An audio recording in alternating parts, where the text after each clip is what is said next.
Hello friends, my name is Marinés, and today we're going to explore my bookshelves a little bit. I've seen other people do videos like this in which they ask friends for random numbers and then those numbers correspond to books on their shelves. My original idea was to do this spontaneously and look up the books on camera and then just give you the first thoughts and impressions that came to me. I got too curious though and I looked up the books beforehand, but then I realized that this would be a great opportunity for me to take some stock of my shelves. It gives me the chance to talk to you guys about some books that I don't always get to, but also if I come across a book that I haven't read yet, it's motivation to do so and get that physical TBR kind of under control. So let's jump into it. You've done a thing you can't clean up, found a place you can't reach with mop or apology.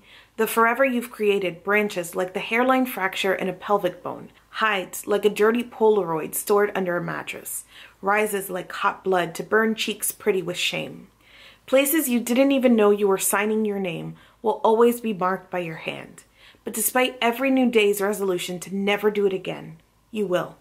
You'll look away from your own face in the mirror, pull the chain twice to hide from yourself in the dark, and when it's all over, you won't say anything. Girlchild by Tupelo Hassman. This is contemporary fiction that was published in 2012 and I read it in 2012. I can't even remember how I found this book or why I picked it up, and it's one of those books that I have yet to meet somebody else who has read it as far as I know, and that's a shame because I loved it. I loved it, but I also know that it's a story that takes patience and some getting used to Hassman's style. Girlchild is a story of Rory Dawn Hendricks, a young girl who has been told all her life that she is the feeble-minded daughter of a feeble-minded daughter. But she is determined to prove this wrong and to escape her life living in a trailer in Reno with her mother and her mother's bad decisions and too easy trust in untrustworthy men. This story is told in small vignettes, often out of chronological order. They are brief flashes that contain all of these small truths and underlying metaphors. The story is made up of diary entries and letters and family lore and notes from a social worker and opinions from the Supreme Court. At first it seemed rather choppy, but it really does start to build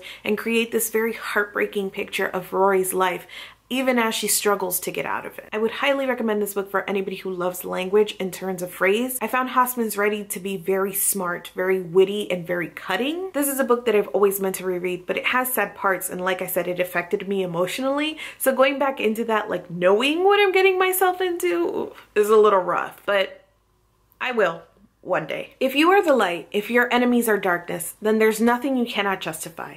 There's nothing you can't survive, because there's nothing that you will not do. Station 11 by Emily St. John Mandel. This is a post-apocalyptic dystopian story that was published in 2014.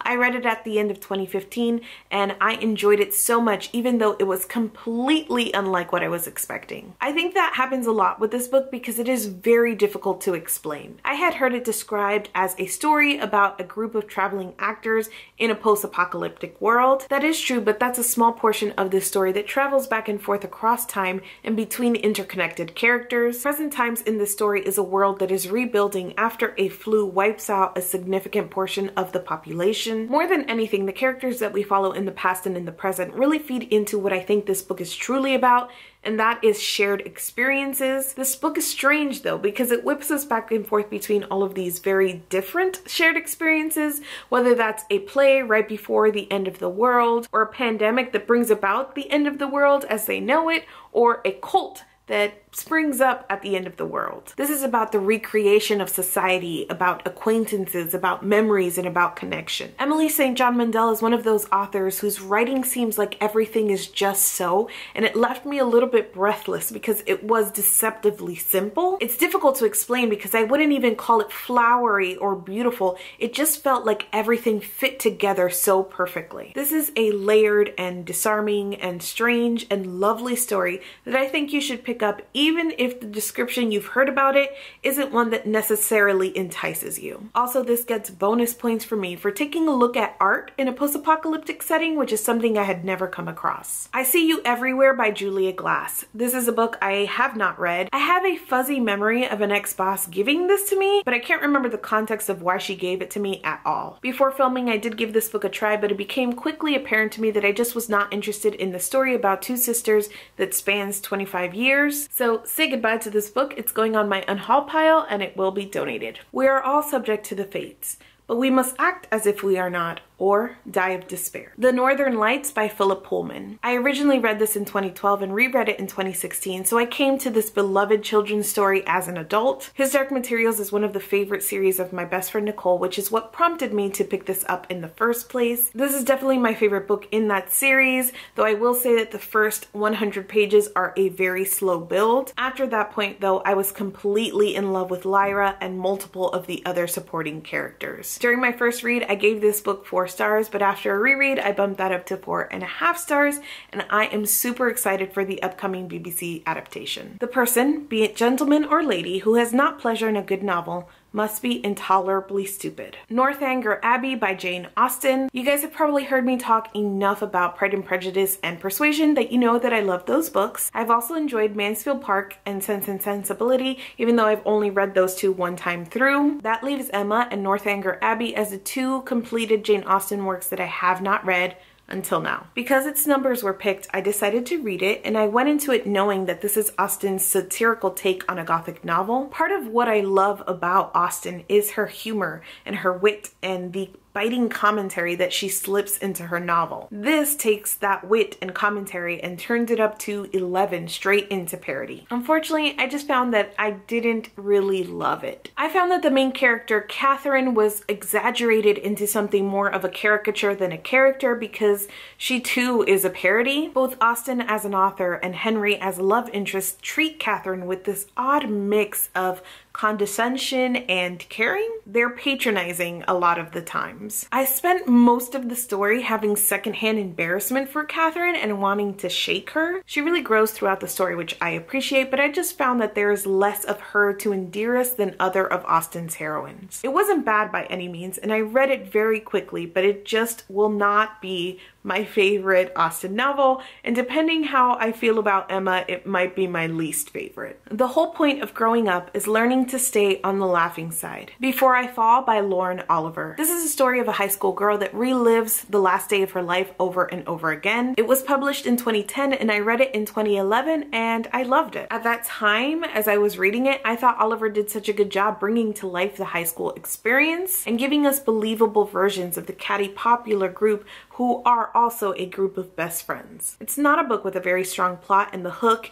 of reliving your life over and over again is not one that is entirely unique. However, I enjoyed this as a look at these characters and also at the themes of empathy and time and growing up. It's a story that is a coming of age on the brink of death. Of all the books that were picked for me to talk about today, this is the one that I read the longest ago, and I've always been curious about what more adult and more critical reader version of me would think about this. I've toyed with the idea of rereading, but part of me is kind of content leaving this as a thing that I enjoyed 7 years ago or whatever it was, and leaving that memory of having enjoyed this as a younger version of myself. I don't even have a quote, but it's The Terranauts by TC Boyle. As of number pulling, I hadn't read this book that I received at BEA 2016. When I got it, I was super excited about this book and the premise of an enclosed biome where 8 scientists agreed to go in for 2 years and they can't break closure at all. So I read it and I did not enjoy a good portion of this book. I probably should have known that I wouldn't have liked it from the description because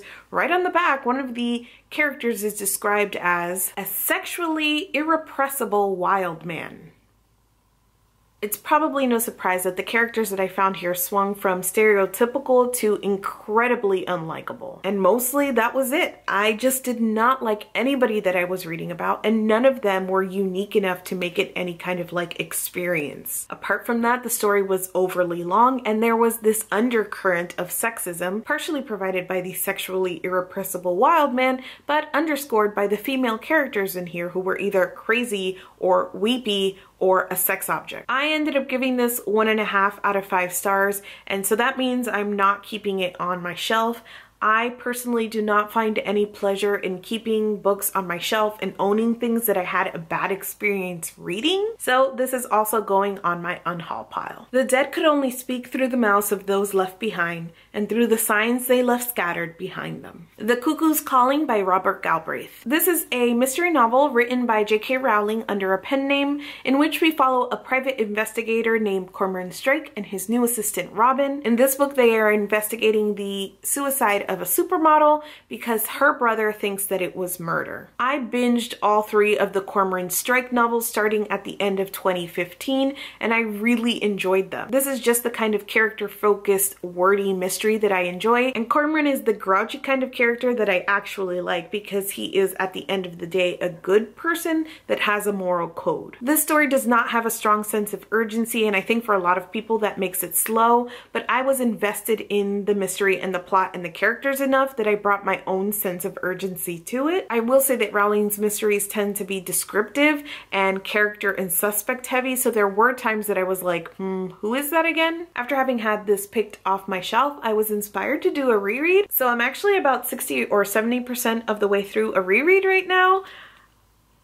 No quote here either for A Darker Shade of Magic by V.E. Schwab. I know that I've talked about my disappointment previously in this fantasy story about a man who can travel between parallel Londons. This really was just not for me. I found all of the world building and the characters to be completely superficial. The use of magic was so inconsistent, and for a big portion of this book it felt like we were running around in circles. I was mostly apathetic about a majority of the characters, but I actively disliked Lila Bard. She's a mashup of the trope of not like other girls, but also the contrarian with a hard knock life. She makes really questionable decisions while forcing herself on people even though she's the one who doesn't trust anyone. I did not find a lot of entertainment value here, and I thought it was a very flimsy story. I gave this 2 out of 5 stars, which normally would mean that I would get rid of it off my shelves, but I bought this book in London and now it's a souvenir. So it's even got my postcards that I bought in Scotland in here. Never sent those out. It's like the people who believe they'll be happy if they go and live somewhere else, but who learn it doesn't work that way. Wherever you go, you take yourself with you. The Graveyard Book by Neil Gaiman. This was published in 2008 and I read it in 2014, and it was my first Gaiman book, so it has a special place in my heart. This book about a boy who grows up in a graveyard is equal parts fantasy and fairy tale and coming of age story. I know that I loved it a lot, but I surprisingly don't remember a lot of the details about the story. I also own the graphic novels, so when it's time to revisit, I'll probably do it in that version. I'm always happy, Sasha said. Sometimes I just forget. A Visit from the Goon Squad by Jennifer Egan. This is a novel that is comprised of short stories, I would say. It feels novelized because the characters from one short story are connected to the characters in the next in some way. This was published in 2010 and I read it in 2015. I read through the first part of the novel and I went back to the beginning and started it over just because I really wanted to make sure that I was tracking how everything was connected. Even in so close a reread, I didn't finish the whole thing, but even in going back just to the beginning, there was so much more that I picked up on going back. I love these stories because of that tracked human interaction and the idea of how we all influence each other's lives. This is a story that requires active reading and a lot of attention because there's a lot that you can pick up on here, and I enjoyed that when I picked up, and it is a story that absolutely has stuck with me. That's it. Those are the 10 books that were chosen for me.